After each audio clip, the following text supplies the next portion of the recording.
So yeah, my name's Christine Van Gyn. I'm currently the Ontario Director of the Canadian Taxpayers Federation. We work on issues of lower taxes, government waste, and accountability. And oddly enough, this is the third time in 6 months that I've done a speech or talked publicly about the issue of free speech, and specifically free speech on campus. I think that this is a defining topic and mood of 2017, and oddly, support for free speech is increasingly falling along partisan or ideological lines.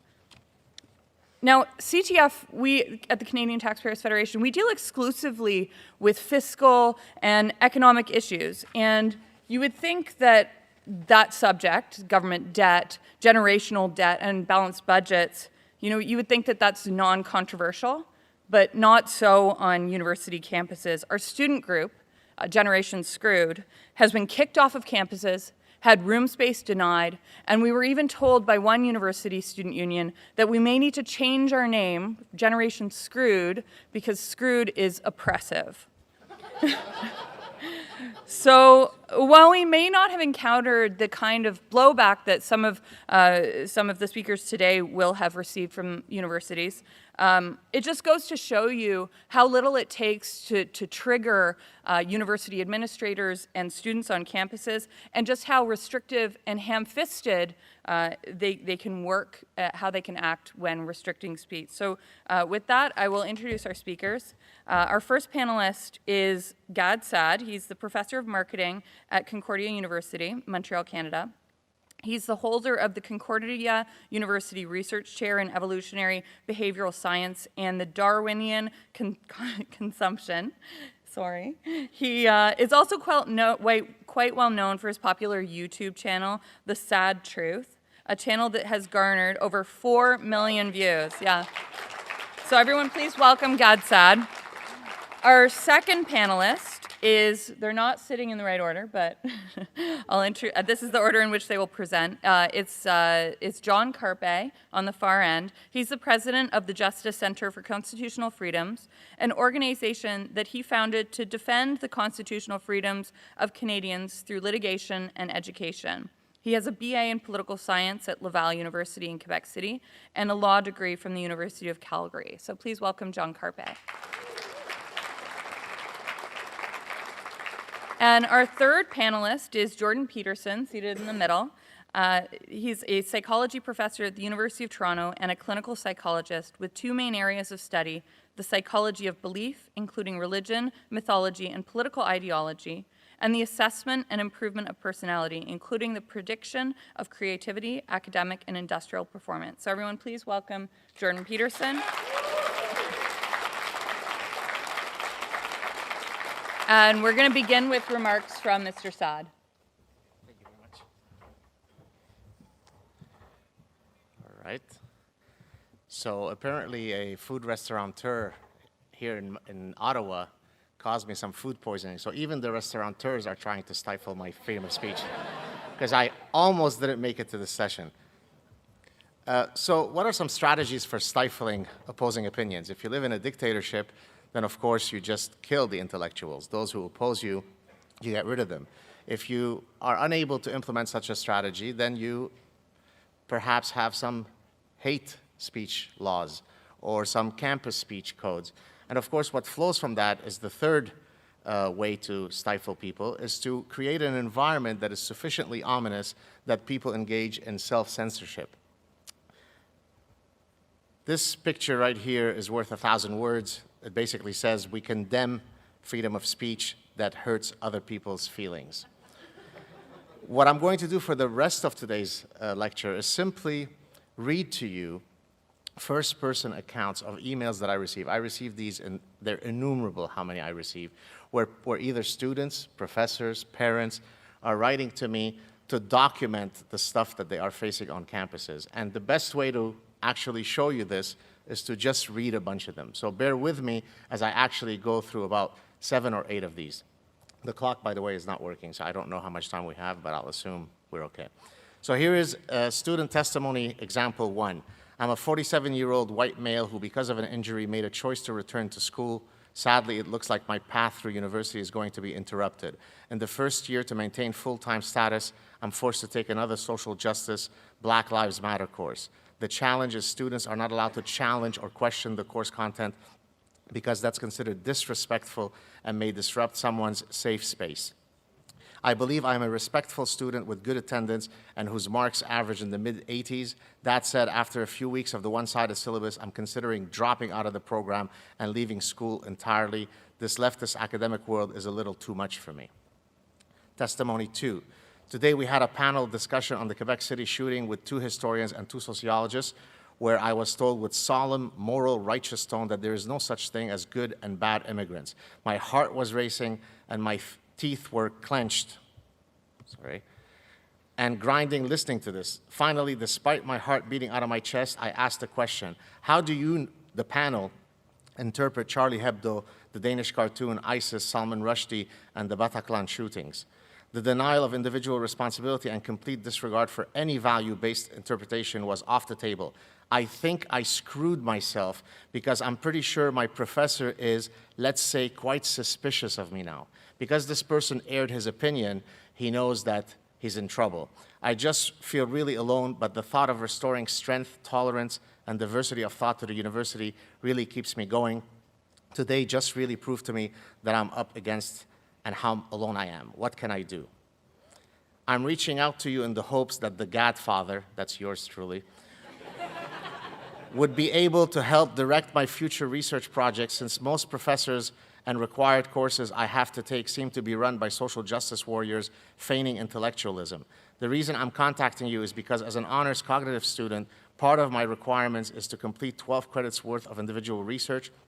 However, because of purely political reasons, I'm apparently a violent, misogynist, racist Trump supporter. I have not only lost my job at a prestigious behavioral neuroscience laboratory, I hid the identity at YYY, but my name has been removed from the publication on research I personally conducted, and the lead researcher told me that he would never work with me again. This is not North Korea. This is Canada, this is the US. Help.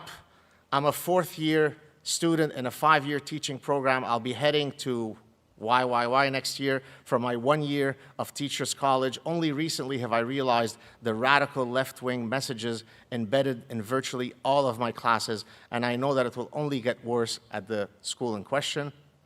What can I do about this? How do I stand up for the truth without risking my career as an elementary school teacher? Thank you. Let's move on to some faculty. Those were all students. I very much appreciate your courage to fight the cancer that is taking over American academia. People like me feel cheated in their attempt to pursue a tenure track career. It only takes a glimpse to the job offerings that the Modern Language Association publishes each year to understand what is expected from recent graduates like me. It is political activism, and I refuse to mix that with my academic interests. I will save you my long stories of dealing and suffering career-wise from politically correct nonsense from the directions of feminism, gender ideology, trans extremism, and Islamophilia. I am trying to keep a lid on things for now, as my wife is a very promising academic but hasn't secured a position yet. I know that if I started voicing my thoughts and arguments on social media, she'd be completely shut out of the academy. If she does secure a tenure track spot, I'm off to the races, and you and others would see that I'm an ally to take notice of, seriously. I'm more than happy to transition out of philosophy at this point, which has become a virtue signaling competition.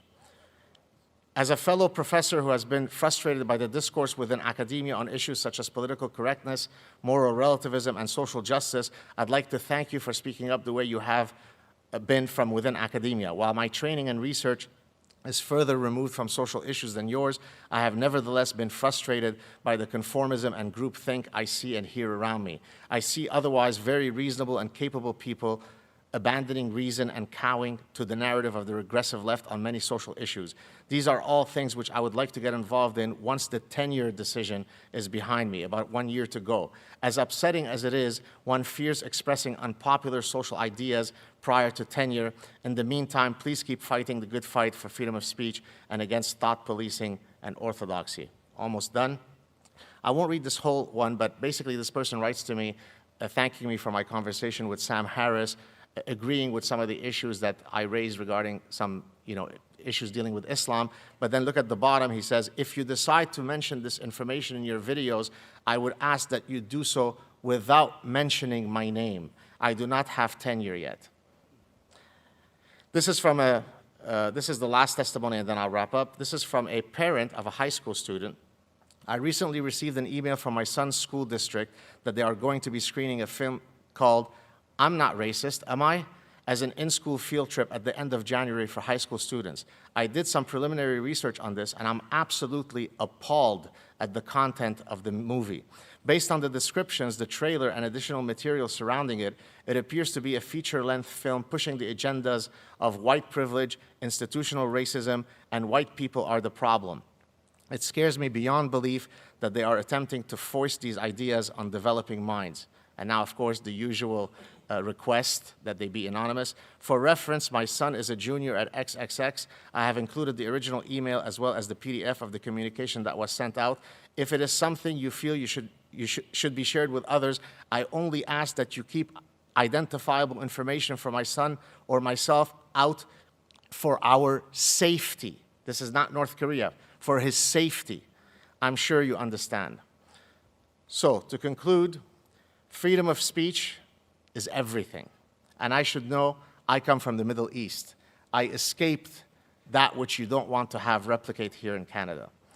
So no more language police, no more thought police, no more echo chambers that shun intellectual diversity, no more identity politics, no more culture of offense and the ethos of perpetual victimhood, no microaggressions, no trigger warnings, no safe spaces, and no cultural appropriation. Science, reason, and logic trump ideology and feelings. Thank you very much.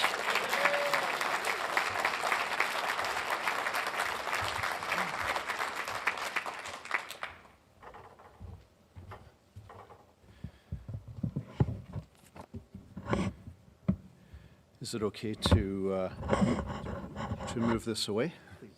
Thank you very much. Good morning. My thanks to the Manning Conference for inviting me to speak with you this morning, and it's a great honor to be on the same panel with Dr. Jordan Peterson and Dr. Saad.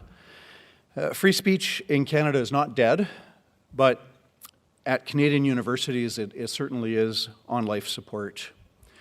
Each year, the Justice Centre releases the Campus Freedom Index, most recently with a new website, www.campusfreedomindex.ca, where you can very easily and quickly look up your own university and see what letter grade, A, B, C, D, F, has been assigned to your university or to your student union based on its policies, based on its practices. We're trying to follow Dr. Michael Walker's great dictum, if it matters, measure it. So annual Campus Freedom Index measures with objective criteria the state of free speech at over 60 Canadian universities. The situation on the whole, it's very bad. There are far more Fs handed out than there are A letter grades. And the Justice Centre has been involved with over 12 court actions against universities and student unions in 4 provinces. Fortunately, we have had some successes. A number of years ago, the University of Calgary took it upon itself to censor a small pro-life group on campus and threatened the students with trespassing charges and even with non-academic misconduct charges with penalties ranging up to expulsion if they continued to express their pro-life views on campus.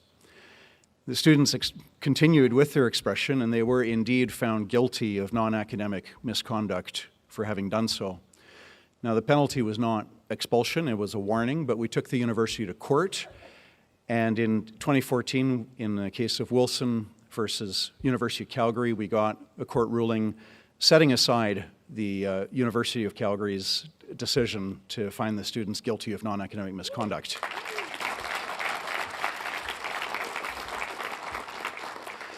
So that case is now a precedent that can be used by students across Canada. We also recently, this past summer, sued the Brandon University Student Union, which had banned a campus pro-life club, which of course is significant because if you don't have the official club status, you cannot participate in Clubs Day or book a table, or you cannot, on par with the other clubs, rent out a room or hold an event, invite a speaker, host a debate, etc. So we sued the student union at Brandon University, and before the action got very far, they did settle and they reinstated the club. So another positive result.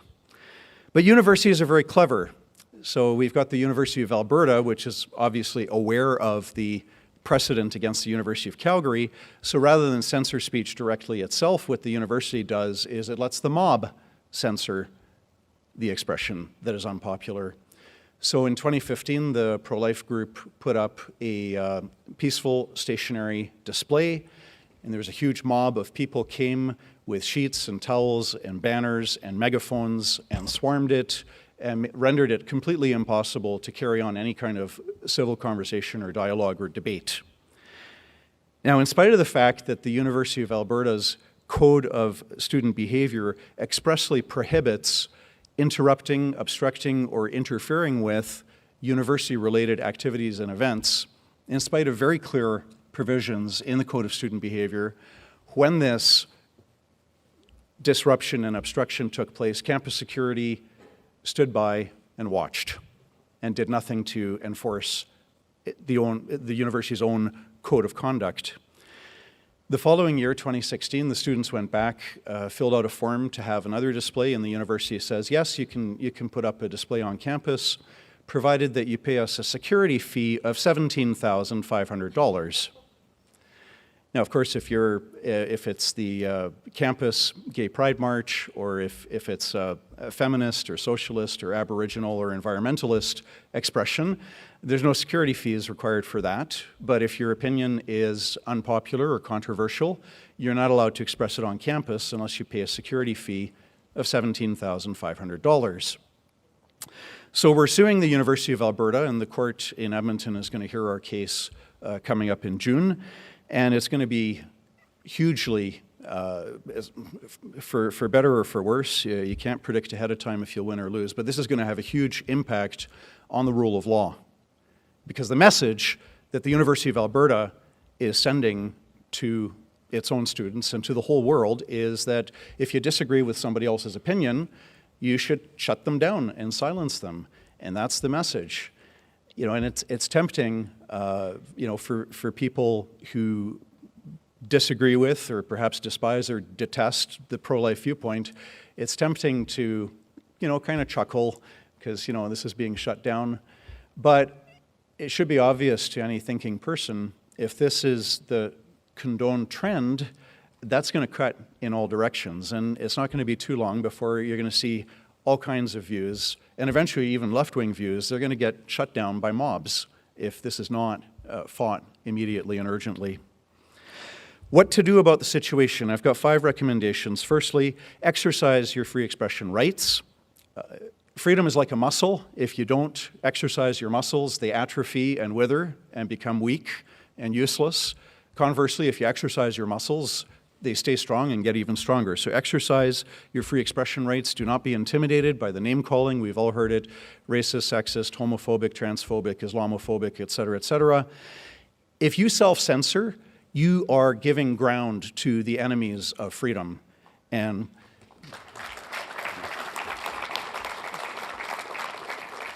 we have to make a commitment to the idea that it's better to die standing than to live on your knees.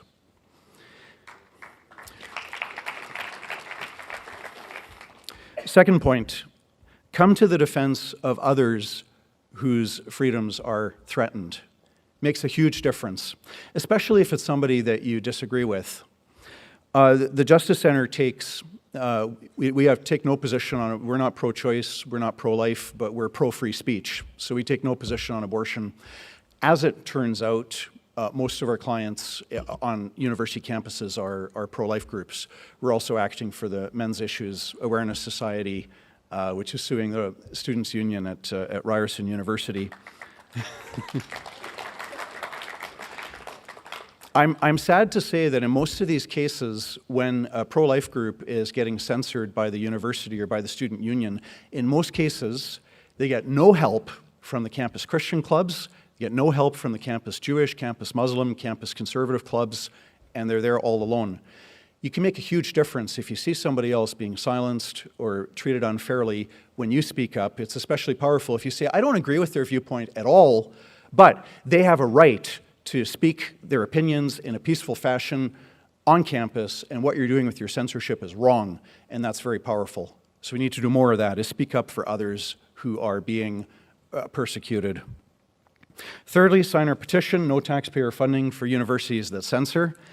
It's high time that universities were stopped from perpetrating a fraud on taxpayers, which they do by going to the general public and to the politicians and saying, we believe in academic inquiry, we believe in freedom of speech, we believe in frank, honest debate as a tool for reaching truth, and they get $13 billion per year from taxpayers, most of it from provincial governments, and then they take the $13 billion and turn around and they don't even honor their own mission and mandate. And that can be stopped by legislation provincially.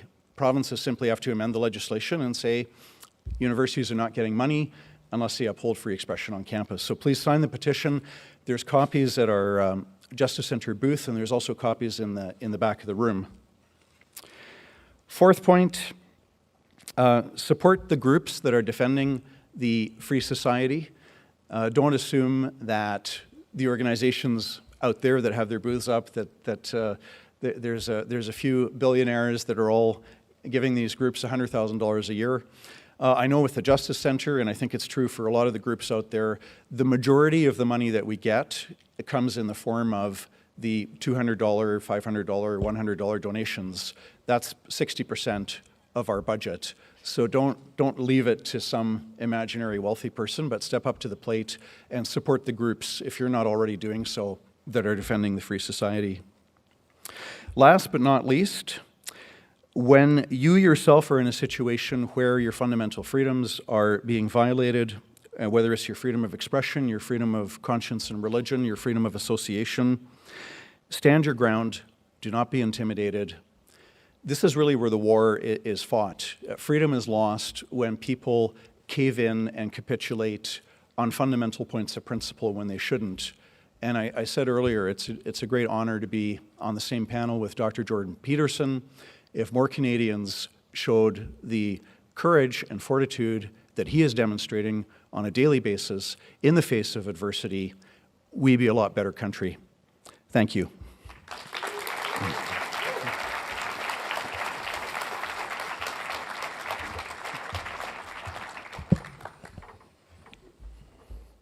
So I want to recommend a book first to everyone here. It's called Explaining Postmodernism, and it's by a gentleman named Stephen Hicks. And you need to understand postmodernism because that's what you're up against, and you're up against it far more than you know or think. And it's a much more well-developed and pervasive, pernicious, nihilistic, intellectually attractive doctrine than has yet come to public realization. It absolutely dominates the humanities and increasingly the social sciences in the universities. And what's happening, you see, someone once said, who unfortunately I can't remember, it might have been Friedrich Nietzsche, said that everybody is the unconscious exponent of a dead philosopher. And fortunately, the postmodern philosophers, most of them are dead, so that's a good thing. But that doesn't mean that their words aren't continually being spoken by people who are following in their wake, let's say. And it's not like any given person is absolutely possessed, say, by the spirit of postmodernism, because often they're not educated enough to know all the details about what it is that has them in their grip. But if you get 20 of them together, and they're all 5% influenced by the postmodernist ethos, you basically have the spirit of the mob that's a mouthpiece for that particular philosophical doctrine. And if you understand the doctrine, then you understand why things are progressing the way that they're progressing. And so I'm going to tell you a little bit about the doctrine, because it's not optional to understand this. It's absolutely crucial to understand this. You can't underestimate the power of ideas and also the power of words, of course, because ideas are expressed in words. But you see, The postmodernists completely reject the structure of Western civilization. And I mean completely. So I can give you an example in one term. Jacques Derrida, who's head trickster for the postmodernist movement, regarded Western culture, let's call it the patriarchy, as phallogocentric. Okay, so phallo comes from phallus, P-H-A-L-L-O. And so that's the insistence that what you see in Western culture is the consequence of a male-dominated, oppressive, self-serving society. And we might say, well, you know, societies do tend to be self-serving, and people in power do tend to act in their best interests, but a tendency is not an absolute, and that's one of the things that needs to be considered continually. There are no shortage of flaws in the manner in which we've structured our society. And compared to any hypothetical utopia, it's an absolutely dismal wreck. But compared to the rest of the world and the plight of other societies throughout the history of mankind, we're doing pretty damn well, and we should be happy to be living in the society that we're living in. So the first thing that you might want to note about postmodernism is that it doesn't have a shred of gratitude. And there's something pathologically wrong with a person who doesn't have any gratitude, especially when they live in what so far is the best of all possible worlds. And so if you're not grateful, you're driven by resentment. And resentment is about the worst emotion that you can possibly experience apart from arrogance. Resentment, arrogance, and deceit. There's an evil triad for you. And if you're bitter about everything that's happening around you, despite the fact that you're bathed in wealth, then there's something absolutely wrong with you. You know, the black community in the United States is the 18th wealthiest community, 18th wealthiest nation on the planet. Now, that doesn't mean there isn't such a thing as relative poverty, and relative poverty matters. It's an important political economic issue, and it's very, very difficult to deal with. But absolute wealth matters too, and Western societies have been absolutely remarkable in their ability to generate and distribute wealth, as you can tell by just looking around and taking a brief bit of consideration for the absolute miracle that even a building like this represents. So you have to educate yourself about postmodernism. Okay, so here's what the postmodernists believe. They don't believe in the individual. That's the logos part. Western culture is phallogocentric. Logo is logos. That's partly the Christian word, but it's also partly the root word of logic, okay? They don't believe in logic. They believe that logic is part of the process by which the patriarchal institutions of the West continue to dominate and to justify their dominance. They don't believe in dialogue. The root word of dialogue is logos again. They don't believe that people of goodwill can come to consensus through the exchange of ideas. They believe that that notion is part of the philosophical substructure and practices of the dominant culture. So the reason they don't let people who they don't agree with speak on campus is because they don't agree with letting people speak. You see, it's not part of the ethos. Okay, so what else do they believe and not believe? They believe that since you don't have an individual identity, your fundamental identity is group fostered.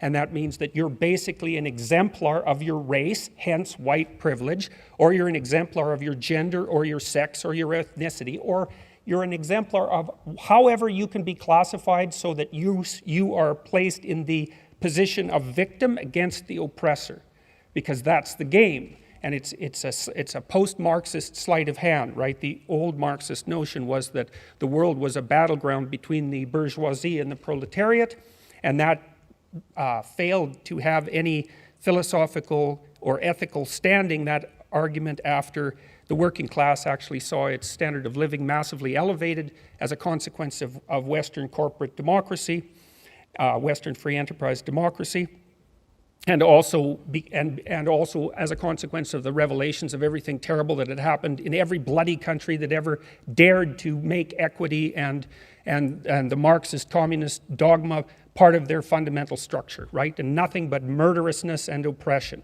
And so by the 1970s, it was evident that that game was up. The postmodernist Marxists just basically pulled a sleight of hand and said, okay, if it's not the poor against the rich, it's the oppressed against the oppressor. We'll just redivide the subpopulations in ways that make our bloody philosophy continue in its movement forward, and that's where we're at now. And so for the postmodernists, the world is a Hobbesian battleground of identity groups. They do not communicate with one another because they can't. All there is a struggle for power. And if you're in the predator group, which means you're an oppressor, then you better look out, because you're not exactly welcome. And neither are your ideas. So that's what you're up against. I would say it's time for conservatives to stop apologizing for being conservatives. You know, and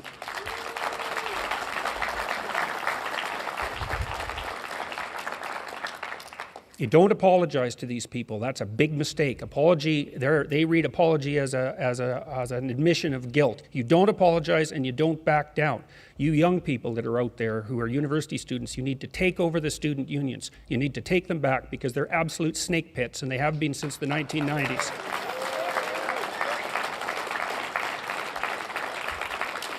And with regards to the universities, I thought at one point that the best thing to do would be to cut their funding by 25% and let them fight amongst themselves for the remnants, because it would force the universities to decide exactly what's important and what isn't. So I would say the humanities and much of the social sciences has turned into a postmodern neo-Marxist playground for radicals. The scholarship is terrible. 80% of humanities papers aren't cited once. And so what that means is that they write papers for each other and they sell them to libraries, and that's how the publishers make their money. And no one reads them, but the publishers can print them because the libraries have to buy them, and they're buying them with your tax money. And so all of you who are sitting here are funding a postmodern, radical, neo-Marxist agenda that has its roots in the university, and your tax money is going towards that. And if you want proof of that, you just go online and look at the websites, especially of disciplines like women's studies, which is pathological right to the core. But it's not just women's studies, it's all the ethnic studies groups. It's anthropology, it's sociology, it's social work, and most of all, it's education. And OISE, for example, in Ontario, is perhaps, apart from the Ontario Human Rights Commission, the most dangerous institution in Canada. It should be defunded. It's as simple as that. They don't do the research they purport to do. They're not interested at all in education. They're interested in the indoctrination of people as young as they can get their hands on, so to speak. Now we need to figure out, our society needs to figure out how to stop shunting public tax money to radical left-wing activists. If we were doing that for radical right-wing activists, there would be an absolute storm. But it's happened incrementally since the 1960s, and it needs to stop. So that's partly what the conservatives, not only conservatives, but also liberals, true liberals in the English sense, are up against. I mean, what's happened also as a consequence of this postmodern neo-Marxist intellectual invasion is that the center keeps moving. It's moved way to the right now. So if you're a classic liberal, you've become a conservative. And so for all of you who are interested in pursuing the conservative agenda, there's a lot of classic liberals that you could be talking to. And then finally, with regards to talking to young people, you finally have something to sell to them, you know. It's not easy to sell conservatism to young people because they want to change things, and that's not what conservatives want to do. They want to maintain things. Well, now you've got something to sell to young people. You can sell them freedom of speech, and you can sell them responsibility. The left is selling them rights. You can sell them responsibility. And I can tell you, because I've received many letters of the sort that Gad was talking about, young people are absolutely starving for someone to provide them with a sense of responsibility and say, look, here's something worth living for, man.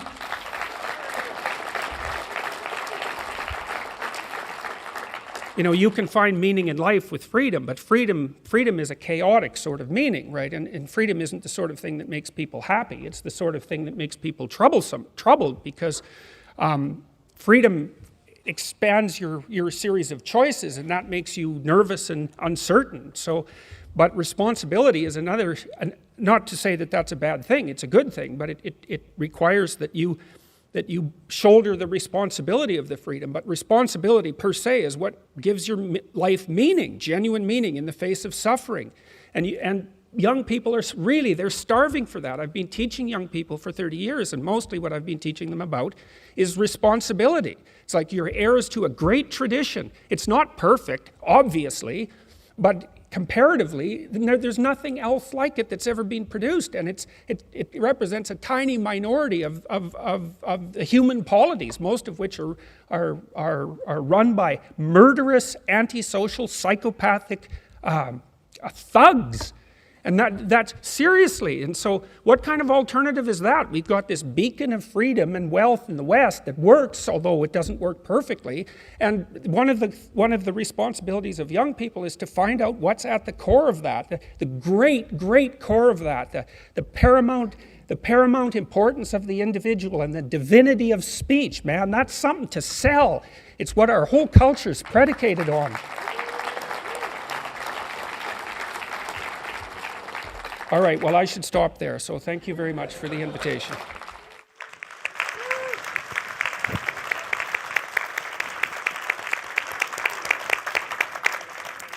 So thank you very much to all of our speakers. Really insightful comments.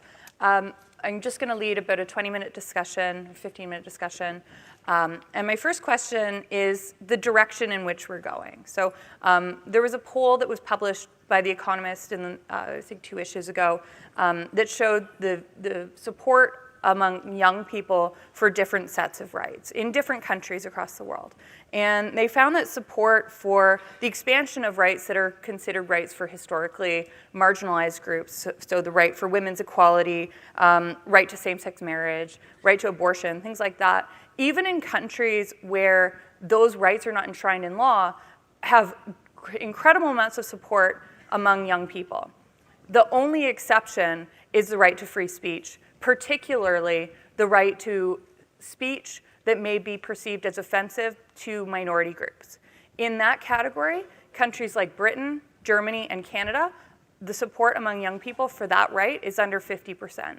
So right now we have, we see censorship, self-censorship, and real state censorship by people who actually hold the levers of power in government and in institutions. But when these people who right now have less than 50% support for the right to free speech are 15 years from now the ones holding those levers of power, where do you see this going? Well, the short-term future is very bleak, but I always say you just got to keep on fighting for what is right and exercising courage. And we can't say what the medium-term or long-term future is. The history is quite unpredictable. But the short-term trends are terrible. I think another thing for people in the audience who are parents is, get your kids out of the public education system and do homeschooling or private school. Make that a priority. Even if you can't afford it, figure out a way. Because this indoctrination into these postmodernist or neo-Marxist type ideas, it just permeates the whole curriculum, whether it's math, science, social studies, what have you. So that's something practical.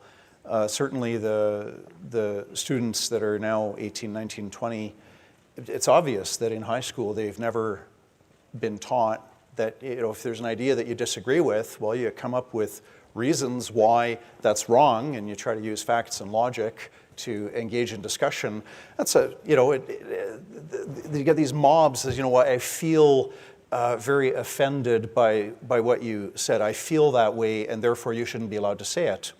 Well, where are they getting that from? I mean, that's coming out of the K-12 education system. Yeah. One of the things that I try to do is to convince both colleagues and students and anybody who's willing to listen to participate in the trench warfare of ideas. Many people feel as though they don't have the necessary platform, the necessary testicular fortitude to actually battle. But then they see gentlemen like Jordan Peterson, if I may include myself, and a few others who are on the front lines, and then they feel very invigorated. So I think the ship can be turned around as long as people feel sufficiently empowered that they actually have a voice. You could weigh in simply on your Facebook page. You could weigh in at the bar when speaking to someone. Everybody has a voice, and everybody should feel sufficiently invigorated in the possibility of lending their voice to the debate. And if we can do that, then I don't think we need to be pessimistic. If we can't convince people to do that, then I think it will be an infinite abyss of darkness. So, one way of conceptualizing yourself is that you're one speck of dust among 7 billion. And when you conceptualize yourself that way, you might think, well, what difference does it make what I say or do? And that's actually quite convenient for you, because if it doesn't matter what you say or do, then you don't have any responsibility and you can do whatever you want. The price you pay for that is a bit of nihilism, but if you don't have to shoulder any responsibility, that's a small price to pay. That's the underground motivation for nihilism. But the other way of looking at it, and this is actually the accurate way of looking at it, is that you're in a network. You're a node in a network, and so you can do a little bit of arithmetic very rapidly and just figure out how powerful you are. You know 1,000 people. You're going to know more than that over the course of your life, but let's say 1,000 for the sake of argument for now. They know 1,000 people. That means that you're one person away from 1,000,000 people and 2 persons away from 1,000,000,000 people. And you're the center of that network. And now the way networks work is that information propagates in a network manner. So don't underestimate the power of your speech. Now, you know, Western culture is phallogocentric. Let's say it. Okay, so we'll say, yeah, that's just fine. That's exactly what it is. It's predicated on the idea of the logos, that the logos is the sacred element of Western culture. And what does that mean? It means that your capacity for speech is divine. It's the thing that generates order from chaos and then sometimes turns pathological order into chaos when it has to. Don't underestimate the power of truth. There's nothing more powerful. Now, in order to speak what you might regard as the truth, you have to let go of the outcome. You have to think, all right, I'm going to say what I think, stupid as I am, biased as I am, ignorant as I am. I'm going to state what I think as clearly as I can, and I'm going to live with the consequences no matter what they are. Now, the reason you think that, that's an element of faith. The idea is that nothing brings a better world into being than the stated truth. Now, you might have to pay a price for that, but that's fine. You're going to pay a price for every bloody thing you do and everything you don't do. You don't get to choose to not pay a price. You get to choose which poison you're going to take. That's it. So if you're going to stand up for something, stand up for your truth. It'll shape you because people will respond and object and tell you why you're a fool and a biased moron and why you're ignorant. And then if you listen to them, you'll be just that much less like that the next time you say something. And if you do that for 5 years, you'll be so damn tough and articulate and able to communicate and withstand pressure that you won't even recognize yourself. And then you'll be a force to contend with. And you don't get to wait until... Because I get letters like Gad Saad gets all the time too, from faculty members in particular, and they say, well, you know, when I get tenure, it's like, then they think, well, when I'm an associate professor, and then they think, well, when I'm a full professor, it's like, if you're a professor already, you're like the most protected person in the history of the planet, you know, and you need, well, okay, but one of the things that indicates is that it's almost impossible to provide people with enough protection so that they feel safe to speak. Okay, so we'll address that directly. It is not safe to speak, and it never will be. But the thing you got to keep in mind is that it's even less safe not to speak, right? It's a balance of risks. It's like you want to pay the price for being who you are and stating your mode of being in the world, or do you want to pay the price for being a bloody serf, one that's enslaved him or herself? Well, that's a major price, man. That thing unfolds over decades, and you'll just be a miserable worm at the end of about 20 years of that, right? No self-respect, no power, no ability to voice your opinions, nothing left but resentment because everyone's against you, because of course you've never stood up for yourself. It's like, say what you think carefully, pay attention to your words.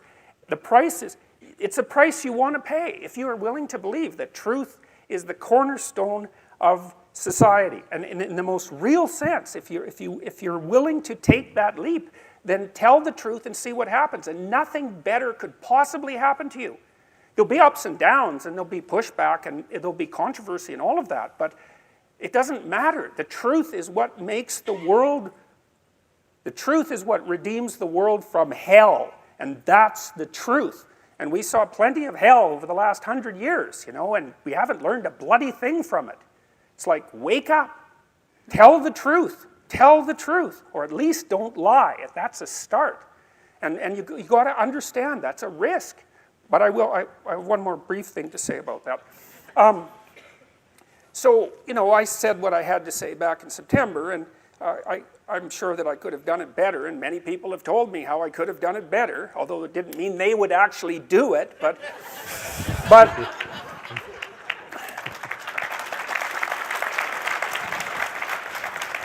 and you know, my job was at risk, serious risk, for about 2 months, and it destabilized my family, who've been very brave about this, so like, thumbs up to them, man. They've just stood by me.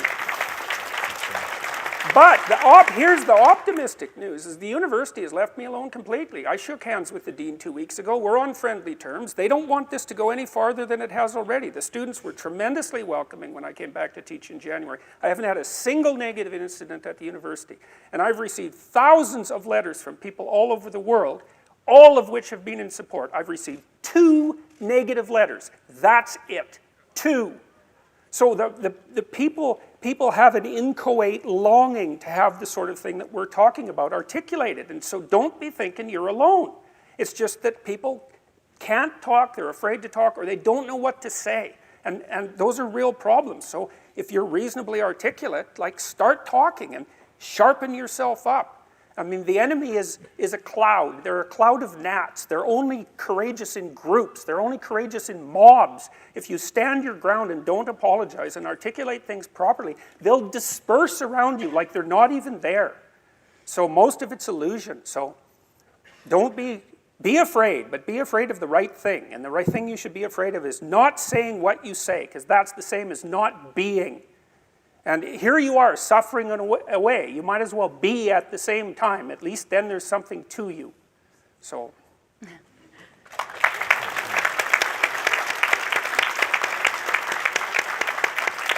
So one of the other things I wanted to ask your opinion about is, what role do provocateurs play in the debate over free speech? So the example of the day is obviously Milo Yiannopoulos.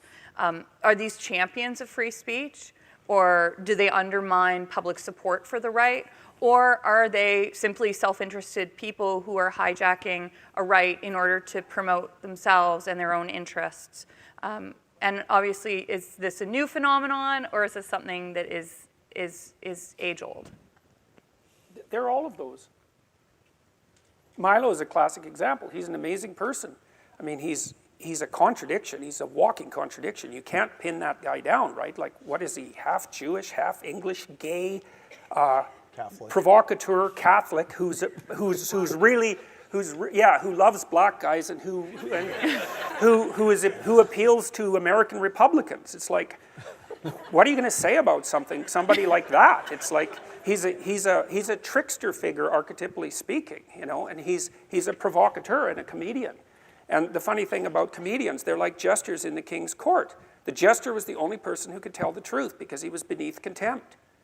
And that's the role that comedians and provocateurs play. They're poking and laughing and making fun. And, you know, Milo, Christ, he even dresses like a what do you call those, a harlequin. You know, he's a trickster, and trickster figures emerge in times of crisis. And they point out what no one wants to see, and they say things that no one will say. And you can say all the terrible things about him. He is a provocateur. He's an egomaniac. I don't think he's narcissistic, but because he has some real capacity for self-reflection. But, and he's brave as can be. I mean, and he's unstoppable on his feet. He just amazes me. I've never seen anyone ever, I don't think, and I've met some pretty damn smart people, I've never seen anyone who can take on an onslaught of criticism and reverse it like he can. It's bloody amazing. But he is all those things you described. But, you know, the times call forth the speakers, and we've called forth Milo. And that, yeah, well, and that tells you what our times are. So Milo's been on my show, and he's supposed to come again soon. He's exactly the things that Jordan said. At times, he has an ability to depart from truth. You were speaking it right. So, for example, when he says things like, "There is no such thing as lesbians." Well, I appreciate his provocateur nature, but then it'd be nice to stay closer to the truth. But to the extent that he is getting a lot of young people engaged, probably more than Jordan and I could, in our lifetimes, a lot of people are associating to him. And so his central message is truly important. So even if once in a while he makes a departure from truth, I'll grant him that, because his greater raison d'etre is quite important. So I certainly support him. I'd just add that it's the so-called extreme speech that pushes the envelope and that ends up, in the long run, being fundamentally transformative. The top question to ask always is, is it true, or to what extent is it true, or why is it not true? Truth is always the thing to think about. We should never be concerned with whether something is, quote, extreme or not, because that changes from year to year, from decade to decade. I mean, you think, in 1969, it would have been extreme to advocate for gay marriage. That would have been an extreme position with less than 1% support.